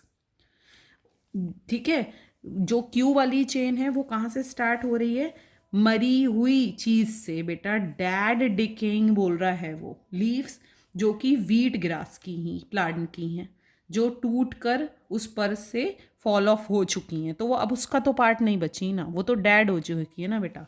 तो डैड से, तो जो डैड डिकेइंग मटेरियल से फूड चेन स्टार्ट होती थी, हम उनको क्या कहते थे? हम उनको कोई भी डिट्रीटस फूड चेन कहते थे। यहाँ पर आपको क्लू मिल रहा है सीधा सीधा कि पी क्या है? आपकी ग्रेजिंग फूड चेन है, और क्यू क्या है? आपकी डिट्रीटस फूड चेन है। दो तरह की फूड चेन होती हैं नेचर में, ग्रेजिंग फूड चेन और detritus food chain. Grazing food chain वो फूड चेन होती हैं जो हमेशा प्रोड्यूसर्स प्लांट से स्टार्ट होती हैं, और डिट्रीटस फूड चेन वो फूड चेन होती हैं हमेशा बेटा जो हमेशा किसी डैड रिमेन से स्टार्ट होती हैं। ये टॉपिक आपका कहाँ से आया है? इकोलॉजी में से आया है। इकोलॉजी के दूसरा चैप्टर जो है इकोसिस्टम में से आया है बेटा। ये देखिए सीधे सीधे यहाँ देखिए, डिट्रीटस फूड चेन, ठीक है, ये दो तरह की चेन्स आपको बता रखी हैं, और ग्रेजिंग फूड चेन। प्लीज़ इनको थोड़ा सा पढ़िएगा, यहाँ पे आपको और थोड़ी इम्पॉर्टेंट इन्फॉर्मेशन भी मिलेगी। ये इम्पॉर्टेंट है बेटा, ठीक है। तो ये आपको पूरा छोटा सा टॉपिक तैयार करना है और इस टॉपिक के फॉर्म में, इस क्वेश्चन के फॉर्म में आपका एक पूरा टॉपिक भी तैयार हो जाएगा। वो अब 10th वाला ये चीज़ें तैयार नहीं करनी कि हाँ वो 10% लो और ये वो, ठीक है। जब आप ये टॉपिक्स तैयार करें और आपको इन टॉपिक्स में कोई प्रॉब्लम आए तो आप प्लीज़ मुझसे पूछिएगा। मेरे को भी लगेगा कि हाँ आपने ये इस तरह से प्रिपरेशन करी है, ठीक है। तो ये अब आपसे आगे क्या पूछ रहा है बेटा, ठीक है। It in by this identify the type of food chain, हो गए हम तो पहले ही सॉल्व हो गया क्वेश्चन। तो पी क्या है आपका, पी वाली कौन सी थी, ग्रेजिंग फूड चेन थी। तो ग्रेजिंग में ये भी है और ये भी है, ऑप्शन देखते हैं, ठीक है। क्यू वाली चेन कौन सी थी आपकी, डिट्रीटस होगी। तो ये, तो ऑप्शन बी इज़ करेक्ट, ठीक है। क्योंकि डी में तो आपका दोनों में ग्रेजिंग आ रहा है, दोनों ग्रेजिंग तो है ही नहीं है, तो डेड से स्टार्ट हो रही है बेटा। तो क्यू आपका ये, सॉरी बी ऑप्शन आपका सही हो गया। इसके अलावा मैंने यहाँ पे थोड़ा सा ये एक्सप्लेनेशन लिखा है, आप इसको पढ़ के देखिएगा, ठीक है। मैं आपको क्लिक करके एक PDF बना के भेज दूँगी इसकी पेपर की, ठीक है। हर चीज़ मैंने प्रॉपरली लिखने की, थोड़ा सा एक्सप्लेन करने की कोशिश करी है, जिससे कि आप पढ़ के समझ पाओगे। नेक्स्ट आता है आपका क्वेश्चन नंबर 11। इसमें आपसे पूछता है identify the incorrect statement regarding PCR। तो PCR टेक्निक कहाँ पढ़नी है आपने, फिर देखो आपका एक बहुत इंपॉर्टेंट टॉपिक आ रहा है और जो आपको करना भी है, ठीक है। बहुत इंपॉर्टेंट है बेटा, छोड़ना नहीं है बिल्कुल भी। ये तो आप ये समझ लीजिए लॉन्ग क्वेश्चंस में भी आता है अच्छा खासा। तो ये आपका PCR है बेटा, ठीक है। जो आपको बेसिकली किस लिए होता है, amplification as well as copy, है ना, मल्टीपल कॉपीज़ बनाने के लिए डिज़ायरेबल जीन की, जीन ऑफ इंटरेस्ट की मल्टीपल कॉपीज़ बनाने के लिए हम ये टेक्निक का यूज़ करते हैं। 3 स्टेप इसमें हमारे होते हैं। First step denaturation, second step annealing and third step extension, ठीक है। तो जब हम एनेलिंग करा रहे होते हैं बेटा, एनेलिंग मतलब एडिंग, है ना। तो एडिंग करा रहे होते हैं, एनेलिंग का मतलब क्या है, एनेलिंग ऑफ प्राइमर्स। तीनों स्टेप आपको अच्छे से रिवाइज करने हैं, मैंने आपको जैसे जैसे समझाए थे। और कौन से स्टेप में कितना टेम्परेचर रखते हैं, कौन से स्टेप में हम क्या क्या कर रहे हैं और कौन से स्टेप में क्या क्या होता है, तीनों स्टेप आपको अच्छे से तैयार करने हैं। जब आप ये तीनों स्टेप पढ़ लेंगे, टॉपिक अच्छे से रिवाइज कर लेंगे, तो आपको इनकरेक्ट स्टेटमेंट खुद समझ में आ जाएगा। पहला ही स्टेटमेंट इसमें इनकरेक्ट है, क्योंकि पहले स्टेटमेंट में ये बोल रहे हैं कि 2 sets of primers are required. अब 2 सेट्स का मतलब क्या हो गया, 4 प्राइमर हो गए। एक सेट में कितने होंगे, 2 प्राइमर होंगे, ठीक है। और जब हम एनेलिंग प्रोसेस करते हैं बेटा, तो देखो ये प्राइमर्स होते हैं जिसमें 2 प्राइमर का यूज़ करा जाता है, मतलब 1 सेट ऑफ प्राइमर यूज़ करा जाता है, ना कि 2 सेट ऑफ प्राइमर, ठीक है। तो इसलिए यही स्टेटमेंट सीधे सीधे समझ में आ रहा है कि गलत है। बाकी आप सारे स्टेटमेंट्स जब पढ़ेंगे तो आपको क्लियर हो जाएगा कि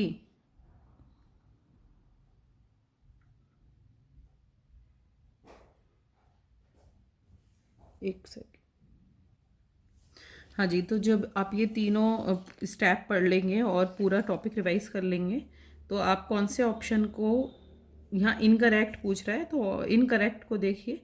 इनकरेक्ट में आप देख पाओगे कि annealing is required to separate both the strands of template DNA।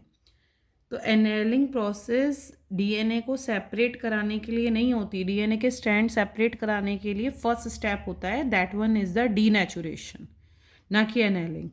तो यहाँ पे यही ऑप्शन क्या है, डी ऑप्शन इनका इनकरेक्ट है बेटा, ठीक है। नेक्स्ट आता है आपका, अगेन देखो फिर एक क्वेश्चन आ रहा है आपका सीधे सीधे ड्रग्स पर आ रहा है। और जब आपने वो वाला प्रीवियस क्वेश्चन ड्रग का करा था, तो मैंने तभी आपको बोला था पूरा टॉपिक अच्छे से रिवाइज करिएगा। जब आप वो पूरा टॉपिक आप रिवाइज कर लेंगे तो आप ये वाला क्वेश्चन भी इजीली आप कर पाएंगे, ठीक है। तो ये देखिए ये क्या पूछ रहा है, the following information is about drugs and tobacco, select the correct statement from the option given below. ये कह रहे हैं फर्स्ट ऑप्शन क्या है इनका, करेक्ट स्टेटमेंट पूछा जा रहा है पूरी तरह। Cocaine is given to patient after surgery as it is stimulates recovery. नहीं, कोकीन कभी भी नहीं दिया जाता पेशेंट्स को, ठीक है, क्योंकि कोकीन एक स्टिमुलेंट होता है, वो तो ब्लड प्रेशर को भी हाई करेगा बेटा, ठीक है। और जब हम कोई सर्जरी करते हैं तो हम एनेस्थीसिया देते हैं, हम उसके बॉडी के फंक्शन को बल्कि और स्लो करते हैं। हम उसको एक स्टिमुलेंट कैसे दे देंगे, वो तो और भी ज़्यादा उसके लिए ख़तरा पैदा कर देगा। तो ये तो बिल्कुल ही गलत हो गया। Chewing tobacco lowers blood pressure and heart rate. तो टोबैको में होता है निकोटीन, और वो निकोटीन भी एक तरह का स्टिमुलेंट होता है, आपके बॉडी फंक्शनिंग को हाई करता है, इंक्रीज करता है, आपके ब्लड प्रेशर को हाई करता है, हार्ट रेट को हाई करता है, ना कि लो करता है। तो ये भी गलत हो गया बेटा, ठीक है। C, barbiturates when given to criminals make them tell the truth. ठीक है, ऐसा ना ये जो ड्रग होता है ये दिया जाता था क्रिमिनल्स को, जिससे कि वो थोड़ा सा होता क्या था, उनके इस तरह के ड्रग्स को देने से उनका नर्वस सिस्टम थोड़ा डिप्रेस हो जाता है बेटा। सेंट्रल नर्वस सिस्टम हमारा डिप्रेसिव मोड पे चला जाता है थोड़ा सा, और उस समय इंसान को कहते हैं ना डिप्रेशन में वो सच बोलता है। तो ज़रूरी नहीं है, बहुत बार मतलब ये एक थेरेपी है कि उसको ड्रग देकर उससे जो क्वेश्चंस पूछे जाएं उसको बहुत डिप्रेस फील कराकर उससे इमोशनली उसको वीक कर कर और उससे क्वेश्चंस पूछते थे, और क्वेश्चन में हम उससे सच उगलवाने की कोशिश करते थे। तो ये माना, इसको कहा जाता है कि ये एक ट्रुथ सीरम होता है ये ड्रग बार्बिट्यूरेट्स। तो ये एक ट्रुथ सीरम कंसीडर करा जाता है, पर हमेशा इसका रिजल्ट सही आए इस बात की कोई गारंटी नहीं होती। तो ये स्टेटमेंट पूरी तरह सही नहीं माना जाएगा, क्योंकि हमेशा बहुत से लोग ऐसे भी होते हैं उन पर बहुत ज़्यादा इसका असर नहीं होता, और वो फेक मतलब फेक डिप्रेस होकर दिखाते हैं, और वो सच नहीं बोलते। सामने वाले को लगेगा कि हाँ ये सच बोल रहा है, तो वो सच बोल रहा है या नहीं बोल रहा उस चीज़ की कोई गारंटी नहीं होती बेटा, कोई गारंटी नहीं ले सकता उस ट्रुथ की, है ना। तो person become confuse after taking this drug, सिर्फ कन्फ्यूज हो जाता है वो। हाँ, हम उसके कन्फ्यूज़न को ट्रुथ कंसीडर नहीं कर सकते, तो ये स्टेटमेंट भी गलत माना जाएगा। Morphine is often given to a person who have undergone surgery as a painkiller. ये बिल्कुल सही स्टेटमेंट है। आप सभी, मैंने जस्ट अभी थोड़ा देर पहले पूछा भी था कि कौन सा ड्रग होता है जिसको ड्यूरिंग सर्जरी दिया जाता है, क्योंकि वो बहुत अच्छा एक पेन किलर भी कंसीडर करा जाता है, तो वो मॉर्फिन ही होता है। तो D option is correct hair. Okay, अब आते हैं आपके कुछ असर्शन और रीज़न, जिसमें 4 ऑप्शंस होते हैं बेटा, ठीक है। और चारों ऑप्शंस में आपको सही ऑप्शन चूज़ करना होता है। ये बच्चों के लिए एक चैलेंजिंग क्वेश्चंस माने जाते हैं, क्योंकि कई बार इन्हीं क्वेश्चंस की वजह से बच्चों के 1-1, 2-2 नंबर कहीं ना कहीं लूज़ हो जाते हैं। और सबसे ज़्यादा हाईली कंफ्यूजिंग जो होता है वो ए और बी ऑप्शन में बच्चा कंफ्यूज रह जाता है। तो आपको बहुत सोच समझ कर टाइम देना है इन क्वेश्चंस पे। तो मैं तो सीरियसली इस चीज़ के लिए बोलूँगी, इन क्वेश्चंस को लेके तो बिल्कुल भी किसी पे ट्रस्ट ना करें, ठीक है। क्वेश्चन पढ़ें, जब आपके टॉपिक्स क्लियर होंगे ना बेटा, आपके टॉपिक्स अच्छे से आप रिवाइज करके जाओगे ना, आपको सच में हेल्प की ज़रूरत ही नहीं पड़ेगी। आप n number of question revise कर सकते हो इस मेथड के थ्रू। टाइम लग रहा है, कोई दिक्कत नहीं है बेटा, 2 दिन भी लग जाए ना ये क्वेश्चन पेपर पूरे सॉल्व करने में, समझने में, उससे कोई दिक्कत नहीं है। आप 2 दिन में टॉपिक कितने सारे कवर कर लोगे। सिर्फ इस तरह आपने एग्ज़ाम से पहले बस 5 साल के क्वेश्चन पेपर कर लिए ना। मैं हेल्प कर रही हूँ आपकी, मैं जितने भी आपको सॉल्व करवा पाऊँगी इस मैनर में करवा दूँगी। बीच बीच में आपको टॉपिक भी भेजूँगी, जैसे कि अभी हमने आज ये MCQ समझ रहे हैं, इसमें बहुत से टॉपिक्स आए हैं, वो टॉपिक्स मैं आपको कल भेजूँगी, ठीक है। मुझे भी कोई जल्दी नहीं है, ठीक है। और मतलब ये है कि आप जितना कर रहे हो बेटा उसको अच्छे से करके जाओ। अब जो कर रहे हो उसमें कोई कन्फ्यूज़न नहीं होना चाहिए, ठीक है। उसको लिख के याद करो, कैसे भी तैयार करो, टॉपिक पूरा पूरा अच्छे से क्लियर करो, क्योंकि क्वेश्चन कुछ भी डायरेक्ट नहीं आ रहा है, ये तुम्हें पता है। कोई तुमसे डायरेक्ट कुछ नहीं पूछने बैठ रहा है वहाँ पे, इसी तरह के घुमा फिरा के क्वेश्चन आ रहे हैं। कभी तभी कर पाओगे कोई क्वेश्चन, तब नहीं कर पाओगे आप, कोई भी क्वेश्चन नहीं कर पाओगे अगर आपका कोई टॉपिक क्लियर नहीं है तो। आप टॉपिक समझने की कोशिश करो, उसे लिख लिख के रटो नहीं बेटा, अब रटने का टाइम नहीं है, आपने समझना है। समझोगे और कुछ चीज़ों को ध्यान रखोगे, क्वेश्चन खुद सॉल्व हो जाएंगे। एसर्शन रीज़न देखिए, पहला है एसर्शन है इसमें, a male individual always inherit haemophilia from his mother. क्या ये बिल्कुल बात सच है या नहीं है? बिल्कुल सही है, क्योंकि हीमोफिलिक डिजीज़ जो है, अगेन आ जाइए उन 5-6 मेंडेलियन डिसऑर्डर पर जो हमने पढ़े थे बेटा, और जिसमें से हीमोफीलिया एक एक्स लिंक्ड रिसेसिव डिसऑर्डर था। एक्स लिंक्ड है, पहले ही लिख दिया है मैंने, एक्स क्रोमोसोम से ट्रांसफ़र हो रहा है और रिसेसिव नेचर का है। रिसेसिव है, सारी जनरेशन में नहीं दिखाई देगा, जनरेशन स्किप भी हो सकती हैं इस पर्टिकुलर डिसऑर्डर से। और एक्स लिंक्ड है मतलब एक्स क्रोमोसोम से ट्रांसफ़र होगा। अब फादर के पास तो बेचारे के पास एक ही एक्स क्रोमोसोम होता है ना, वो भी उसको अपनी मदर से ही मिलता है ना। और तो यहाँ पे पूरा पूरा सही जस्टिफिकेशन है, अगर आप देखें ये रहा हीमोफीलिया, ए ऑप्शन इसका सही है, दोनों बातें सही हैं। एक मिनट रीज़न भी पढ़ लेते हैं। The gene for haemophilia lies on x chromosome, ठीक है भाई, इसी वजह से ही तो एक्स क्रोमोसोम पे वो जीन होगा ना, तभी तो ये बीमारी एक्स क्रोमोसोम की वजह से ट्रांसफ़र हो रही है। तो haemophilia is a genetic disorder caused by a recessive gene located on X chromosome. In humans, males have one X chromosome inherited from their mother and one Y chromosome inherited from their father. Because they only have one X chromosome, two marks a recessive gene. Means if they inherited the gene from the hemophilia from their mother, they will express the disorder. Mother के पास 2 x होते हैं बेटा, अगर वहाँ से वो haemophilic x आ गया, ठीक है, ये रहा, मैं एक छोटा सा क्रॉस करके दिखा देती हूँ, ये मदर है, ये कैरियर है क्योंकि इसके पास एक हीमोफीलिया का कैरियर क्रोमोसोम है। ये फादर है भैया जी, हमने इनको पूरी तरह नॉर्मल कर दिया है, ठीक है। अब देखो बेटा,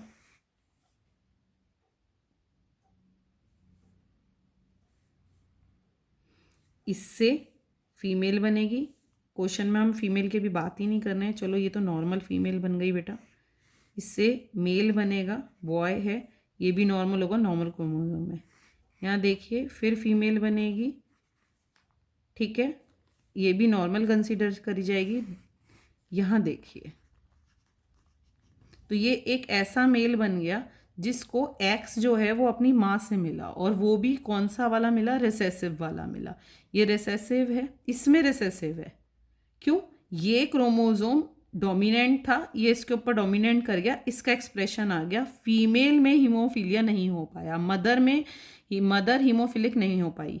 यदि ये दोनों ही एच कैरी कर रहे होते तो कोई बात ही नहीं थी, तो वो हीमोफिलिक थी बेटा, ठीक है। ये रिसेसिव नेचर का होता है, ये हमेशा रिसेसिव नेचर का होता है, दब जाता है डोमिनेंट वाले से। पर यहाँ तो कोई चांस ही नहीं है, वाई क्रोमोसोम तो खुद ही least number of gene carry करता है, और इसमें यहाँ पे एक ही एक्स है, वो ही एक्स आपका इन्फेक्शन लेकर आ रहा है, तो ये उसके ऊपर डोमिनेंट हो जाता है, ये एक्सप्रेस कर देगा बीमारी को, ये बच्चा हीमोफिलिक होगा, ठीक है। तो ये बिल्कुल सही कह रहे हैं, दोनों बातें भी बिल्कुल सही हैं। इस जीन की वजह से ही, इस जीन की वजह से ही बीमारी ट्रांसफ़र हुई है, और ये एक्स क्रोमोसोम पर ही होता है बेटा, ठीक है। तो यही इनहेरिटेड बच्चे में, सन में, मेल में बीमारी जो आ रही है वो एक्स क्रोमोसोम की वजह से आ रही है, ठीक है, ये बीमारी। नेक्स्ट आता है आपका biotechnology produce transgenic micro organism that function as microfactories for proteins. बिल्कुल सही बात है। Transgenic microorganism can be develop to produce proteins of human use like insulin. इन्होंने एक एग्जाम्पल देके इसको जस्टिफाई करने की कोशिश करी है। यहाँ पे ये कह रहे हैं दोनों बातें भी सही हैं और वो उसका जस्टिफिकेशन भी सही बता रहा है। बायोटेक्नोलॉजी एक अलाउ करता है एक मॉडिफाइड ऑर्गेनिज्म को, ठीक है, जिसको act as a micro factory, क्योंकि हम जो ऑर्गेनिज्म बना रहे हैं बेटा, हम उसमें कोई ना कोई जीन इंट्रोड्यूस करा रहे हैं। अब वो जीन इसलिए ही इंट्रोड्यूस कराया जा रहा है क्योंकि उस जीन के एक्सप्रेशन की वजह से एक पर्टिकुलर प्रोटीन बन रहा है, और वो प्रोटीन जितना ज़्यादा बनेगा, ठीक है, उतना फ़ायदा होगा। तो हम कोई नई एक फैक्ट्री में क्या होता है, एक फैक्ट्री में कोई ना कोई यूज़फुल प्रोडक्ट ही तो बनाया जाता है। अब हमने एक ऑर्गेनिज्म को में अंदर ऐसा जेनेटिक मॉडिफिकेशन कर दिया जिसके अंदर एक प्रोडक्ट बनना स्टार्ट हो गया। अब वो प्रोडक्ट क्या है? वो प्रोटीन है, एक नया प्रोटीन है बेटा। तो माइक्रो फैक्ट्रीज की तरह वो ऑर्गेनिज्म अब काम करेगा। हो गई बात क्लैरिफाई? बिल्कुल, because they are engineer to express the inserted gene. उसको इंजीनियर्ड करा गया है जिसकी वजह से उसमें चेंजेस लाए गए हैं, जिसकी वजह से उसमें जो जीन इंट्रोड्यूस कराया गया था वो एक्सप्रेस कर सके खुद को and produce large quantities of specific protein, और वो उसी प्रोटीन को जो उससे बनेगा उसको एक लार्ज क्वांटिटी में बना सके। एग्जाम्पल के तौर पे इन्होंने क्या बताया है? ह्यूमिलिन, जो कि एक जेनेटिकली इंजीनियर्ड इंसुलिन बना है, where human genes are inserted into bacteria. Human का जीन निकाला गया था, इकोलाई बैक्टीरिया में इंसर्ट करा गया था, ठीक है, with the help of vector, plasmid vector, और उसकी n नंबर ऑफ कॉपीज़ बनाई गई थी और उनको मिलाया गया था बेटा, और पॉलीपेप्टाइड बनाकर दोनों पॉलीपेप्टाइड चेन बना ली गई थी ए और बी वाले इंसुलिन की, जैसे कि मैंने अभी आपको थोड़ी देर पहले समझाया भी था। ये दोनों चेन डिज़ाइन कर ली गई थी और फिर इनको डाइसल्फाइड बॉन्ड के थ्रू जोड़ दिया गया था। ये बन गया मैच्योर इंसुलिन। तो ये पूरा एक बहुत अच्छा एग्जाम्पल है जो जस्टिफाई कर रहा है आपके स्टेटमेंट को भी। नेक्स्ट आता है 15th assertion. A piece of DNA inserted into an alien organism generally does not replicate if not inserted into a chromosome. जिस डीएनए के पास या जिस प्लाज्मिड के पास जिसमें हम अपना gene of interest piece of DNA insert करा रहे हैं, उसके पास यदि ओरिजिन ऑफ रेप्लिकेशन नहीं है, inserted in an alien organism generally does not replicate if not inserted into the chromosome. ठीक है, तो बेकार है भाई वो। ये क्या कह रहे हैं बेटा कि एक डीएनए के पीस को इंसर्ट कराया गया है, ठीक है, एक ऐसे, ठीक है, एक ऐसे उसमें इंसर्ट करवाया जाए जिसमें क्रोमोजोम ही ना हो, तो वो रेप्लिकेट नहीं करेगा। तो सही बात है, क्योंकि क्रोमोजोम के अंदर ही ऐसे जीन होते हैं, एक स्पेशल जीन होते हैं बेटा, ये बता रहे हैं। क्रोमोजोम्स हैव स्पेशल जीन्स जिनको हम ORI रीजन कहते हैं। तो ORI का मतलब क्या होता है? Origin of replication. ये वो रीजन होते हैं जो क्रोमोजोम को रेप्लिकेट कर सकते हैं। ठीक है, तो रेप्लिकेशन होगा तभी तो हमारे डिज़ायरेबल जीन की कॉपी भी बनेंगी। तो वो तो आपका क्रोमोजोम ही बेकार है, या वो तो हमारा ऑर्गेनिज्म ही बेकार है जिसके अंदर ऐसा क्रोमोजोम ही नहीं है, जिसमें ओरिजिन ऑफ रेप्लिकेशन नहीं है, ORI नहीं है। रेप्लिकेशन वो सेल्फ रेप्लिकेट होना ज़रूरी है बेटा, वरना बेकार है। हम इंसर्ट भी कराएं तो बेकार है। ठीक है, तो दोनों बात सही है यहाँ पे। तो for a piece of foreign DNA to replicate within a host organism, it must be linked to a functional origin of replication. तो लिंक होना चाहिए ऐसे क्रोमोसोम से जिसमें रेप्लिकेशन, ओरिजिन ऑफ रेप्लिकेशन हो, so the host machinery can recognise and replicate it. Chromosome contains these specific ORI genes regions, otherwise it will not be replicated by the host. ठीक है, तो जो भी हमारा ORI होता है वो ही रेस्पॉन्सिबल होता है उस पर्टिकुलर जीन ऑफ इंटरेस्ट को रेप्लिकेट करने के लिए, उसकी n नंबर ऑफ कॉपीज बनाने के लिए। नेक्स्ट क्वेश्चन है हमारा, Swiss cheese is characterised by large holes due to carbon dioxide production. ठीक है, तो ये क्वेश्चन हमारा कहाँ से आया है? ये क्वेश्चन आया है हमारा ह्यूमन वेलफेयर वाले चैप्टर में से बेटा। ठीक है, तो ह्यूमन वेलफेयर वाला जो चैप्टर है, छोटा सा चैप्टर है, मार्क्स गेनिंग चैप्टर है, बहुत बढ़िया, जिसमें आप बहुत अच्छा स्कोर निकाल सकते हो।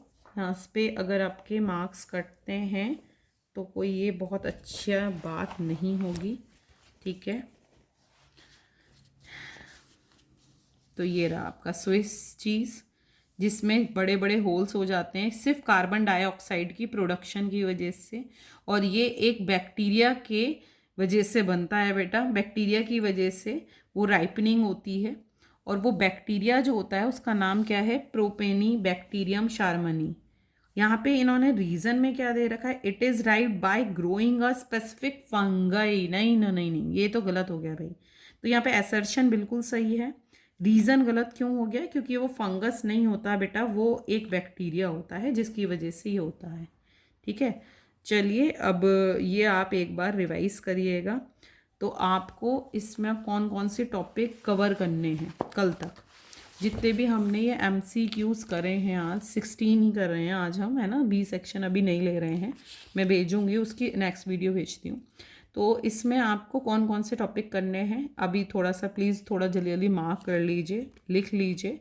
कल तक वो टॉपिक्स आप अच्छे से तैयार करेंगे। ठीक है, जैसे कि एक तो आपको ये पूरा चार्ट करना है एप्लीकेशन वाला, माइक्रोब्स इन ह्यूमन वेलफेयर का। ये आपका मेरे को लग रहा है थर्ड पेज है उसका चैप्टर का, वो वाला पूरा पेज तैयार करना है। कुछ एप्लीकेशंस दे रखी हैं। नेक्स्ट आपको, ठीक है, आपको और क्या करना है? बायोटेक्नोलॉजी के बहुत क्वेश्चंस निकल गए, देखिए MCQs में।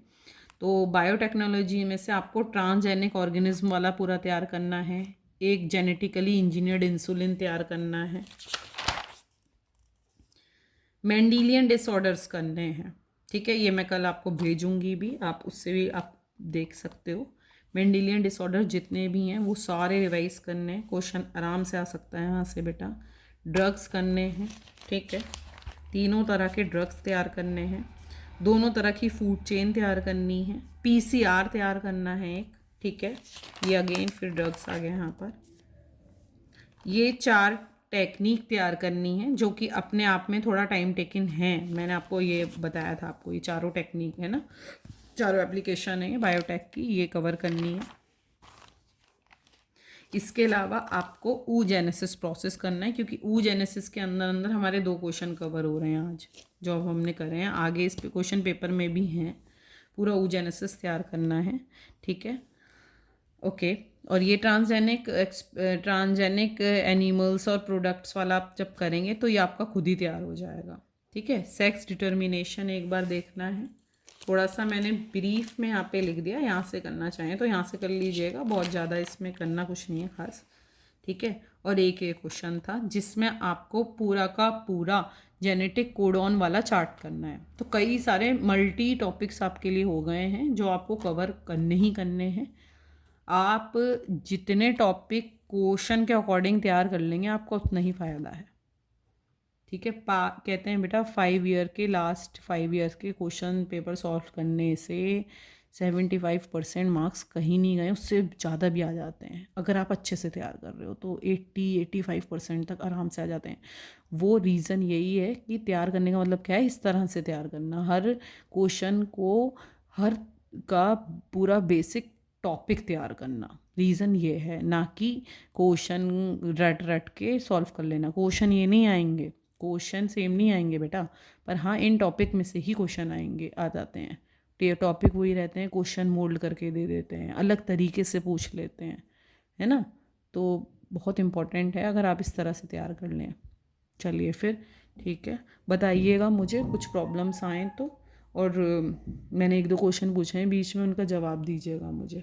ओके, कल मैं ये टॉपिक्स भी भेजती हूँ जो मैंने आपको अभी बताए हैं, मैं आपको थोड़ा सा एक्सप्लेन करके ब्रीफ में भेजूँगी रिवीजन के लिए, बाकी आप डिटेल में प्लीज़ तैयार करिएगा उनको। ओके, चलिए, ओके, गुड नाइट।